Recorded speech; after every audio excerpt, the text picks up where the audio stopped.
On est le lundi 28 septembre 2020. Donc ça fait depuis 2008 que je cuis sur four à bois.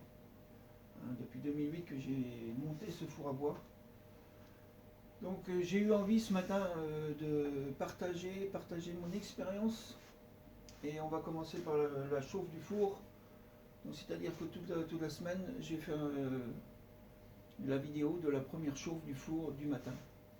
Et on verra que tout au long de la semaine, c'est déjà que mon expérience, et on verra tout au long de la semaine, du lundi jusqu'au dimanche, vous verrez qu'il y aura une grosse différence, le four sera complètement différent et chauffera complètement différemment. Là on est au mois de septembre, 28 septembre, donc il fait 10 dehors, il ne fait pas très froid, il pleut. Alors il y a... beaucoup disent que le temps a une influence. Certes, le temps a une influence, mais il y a une raison plus technique. C'est pour ça que c'est mon expérience. Un four à bois ici il ne réagira pas en la campagne, en ville. Là, je suis dans un centre commercial, donc il n'y a rien autour. La cheminée, c'est un tube, c'est le vide autour. Si c'est une boulangerie dans un pâté de maison, que c'est en pleine mitoyenneté, ça va réagir certainement très différemment.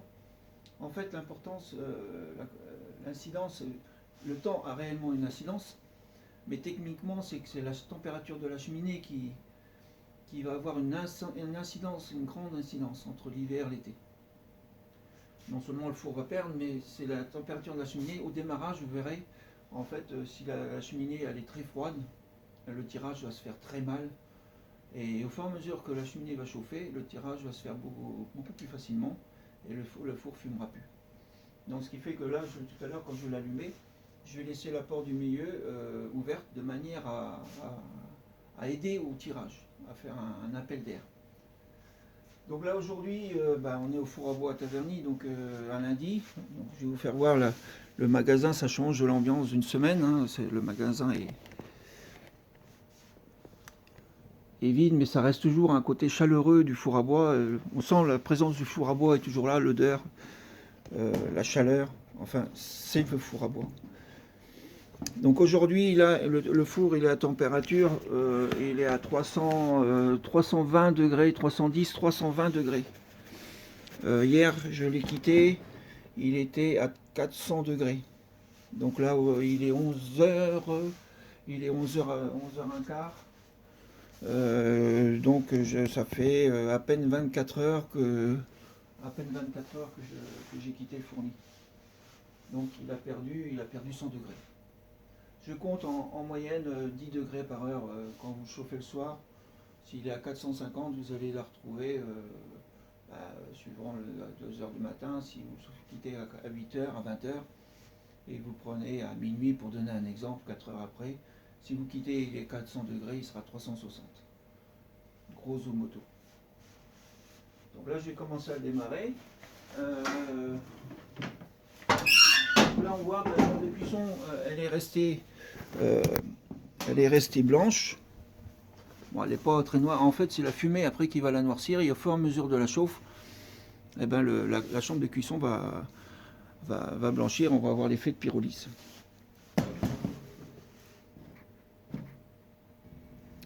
Donc voilà, le four est allumé. Donc on voit là, là c'est bien. Et on voit qu'il commence à fumer là. Donc là, c'est normal. C'est complètement normal. Et donc, hop. Là, on va voir au fur et à mesure de la chauffe. En fait, là, je vais chauffer pendant 1 heure. Pendant 1 heure dans le gueulard tout droit. Et après, je cuis pas de pain aujourd'hui. Donc, et après, je vais faire 3/4 d'heure, une demi-heure, 3/4 d'heure de chaque côté, suivant la température il a remonté au milieu.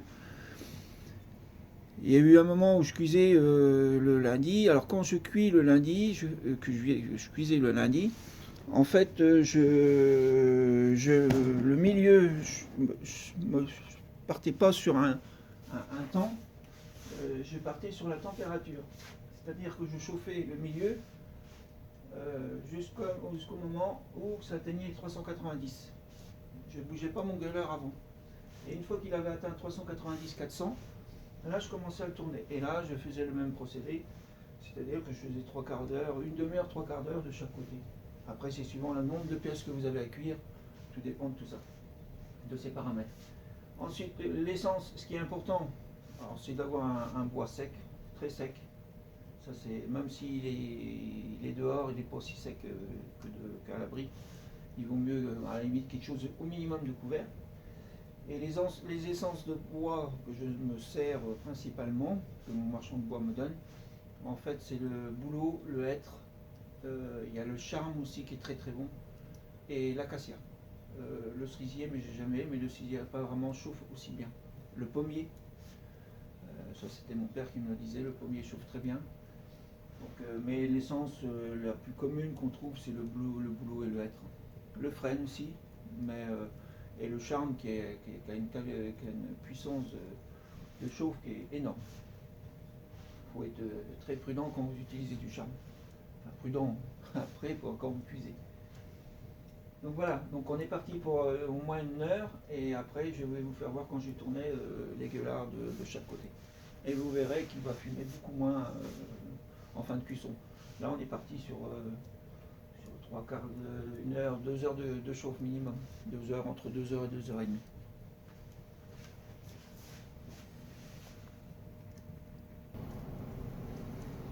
Donc là ça fait une demi-heure que le four chauffe. Donc on voit maintenant, j'ai laissé la porte ouverte vraiment, au début il fumait, de manière à ce que ça gagne du temps à augmenter le tirage et de permettre ainsi la cheminée remonter en température. Donc là je vais pouvoir fermer la porte. Je voulais aussi dire un mot. En fait là on a affaire à un four à gueulard, ce qui donne la chauffe directe, ce qui donne l'appellation du pain cuit au feu de bois.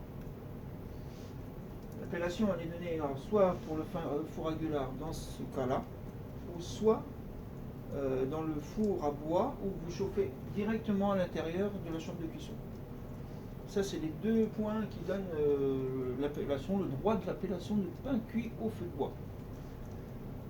Donc dans le cas là, avec la version gueulard, vous avez le foyer au-dessous, qu'on met le bois, et la flamme qui va directement dans la chambre de cuisson et qui après on permet avec l'aide du gueulard de tourner à droite et à gauche.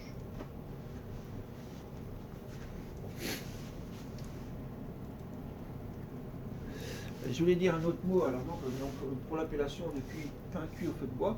Après tout ce qui les pains, pardon, excusez-moi, ce qui concerne les fours chauffés à chauffe indirecte, donc ils peuvent dire que c'est un four chauffé au bois, cuit dans un four qui est chauffé au bois, mais ils n'ont pas l'appellation du pain cuit au feu de bois. C'est une chauffe, c'est ce qu'on appelle une chauffe indirecte, comme les fours électriques, enfin comme les fours à fioul, à mazout, donc c'est des chauffes indirectes.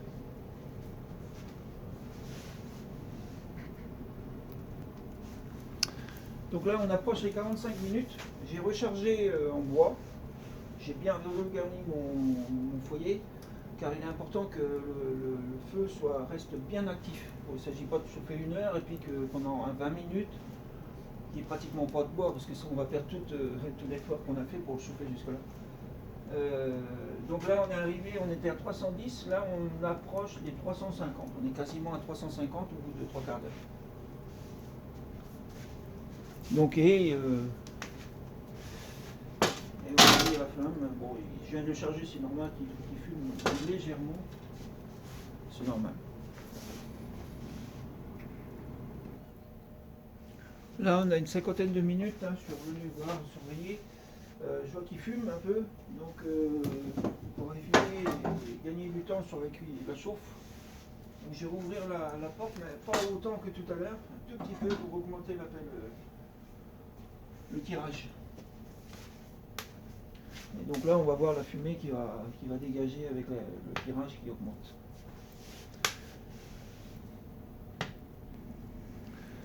Voilà, donc là on a 1 heure de chauffe. Donc on est à 380 degrés et donc là je vais tourner le gueulard vers la droite. En droite ou gauche c'est pareil. Hein. Vous voyez,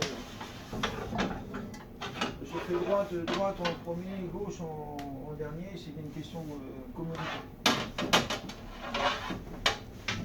Là, je remets un petit peu de bois.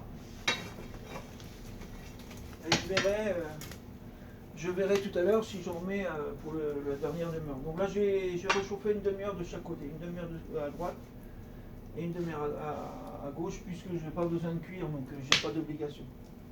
Alors je pense que certains d'entre vous, il y a une question qui va les tarauder. Pourquoi il chauffe son four aujourd'hui puisqu'il ne cuit pas? Je chauffe mon four parce que je viens travailler, donc voilà. Je chauffe et en fait, ça me fait gagner du temps pour demain matin. Ça m'est arrivé de ne pas chauffer, bien sûr. Mais à ce moment-là, il faut que je vienne au moins une heure et demie plus tôt. Et même le mardi matin, si je ne l'ai pas chauffé la veille, je vais être obligé, je vais cuire moins de pain lors de la première chauffe. C'est-à-dire que là, on pourrait cuire aujourd'hui, on pourrait faire un passage, peut-être un deuxième, mais c'est pas sûr. Que là, en chauffant aujourd'hui, j'assure mes 3 passages demain matin. Et je gagne un petit peu de temps dans mon lit. Un petit peu. Donc voilà, comme je travaille, le four il chauffe tout seul. En fait, c'est un peu, si je partage aussi cette expérience, c'est que le four à bois, c'est un peu démystifier l'image du four à bois, c'est pas non plus. Il faut aimer tout simplement. Il faut aimer sur le four à bois. Il faut aimer aussi tous les jours se suivre et se remettre en cause. Le four à bois ne va pas chauffer toujours pareil. Ça c'est clair. Mais une fois qu'on a compris les bases et des choses, et que c'est du plaisir, il n'y a pas de souci.